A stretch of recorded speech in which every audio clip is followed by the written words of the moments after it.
All right, Dan Dascalescu. Thank you. Hi, everyone. My name is Dan Dascalescu, and I'd like to share with you a way to structure your apps without much code change that will make them faster and more robust. I'm working at the moment on two apps. One is Stockbase, which is a financial information portal for value investors, and my friend here, John, is founding it with me. Basically, we aggregate a lot of feeds, and we show the interesting articles for you. So that's a lot of external data intake. The second one is My Date Spots, which shows you interesting places to go on dates, basically like Yelp minus car mechanics, law offices, doctors, dentists, whatever.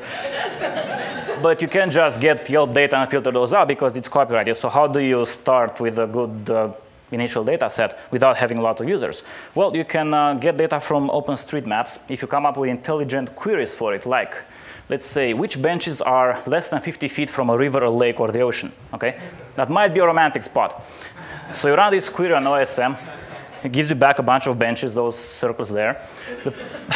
So again, lots of data intake from the outside. The problem is this API is slow, and geodata can be large. So if you do this in your app, your front end is going to suffer too. It might be slowed down, it might be crash.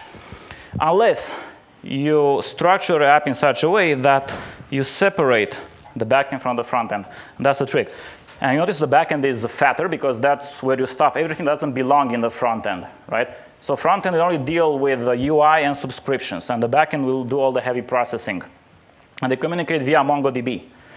Later, you can use DDP if you want to, but as I said, this is a very simple way to start. You separate your code in these two Meteor apps, and they communicate via database without much in terms of changing your code. And this lists a number of interesting advantages. This is the admin UI for the backend if you want one, but usually your backend can just not have any UI. So first, while you develop this, you can restart things separately. Okay, so while you restart your front end, your backend will not have to stop downloading its feeds or getting map data. Then, if they crash, they're not going to crash in tandem. So your app has a lot of uptime, and the backend cannot bring down the whole system. Then again, the backend will use a lot of CPU cycles. I'm not sure what's so funny about CPU cycles. But that means your front end can be responsive, can service subscriptions separately because Node, as you know, is single-threaded. And this helps you just be smarter, especially if you have a multi-core machine. Your front end will be more responsive. Then as a bonus, in Meteor, you don't get separation between templates. So if anybody peeks to your console, they can see all your admin templates. Not if you separate the two apps. So the admin template will belong to the backend UI, if you have one.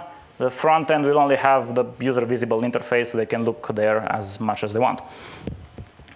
That's basically it. Thank you.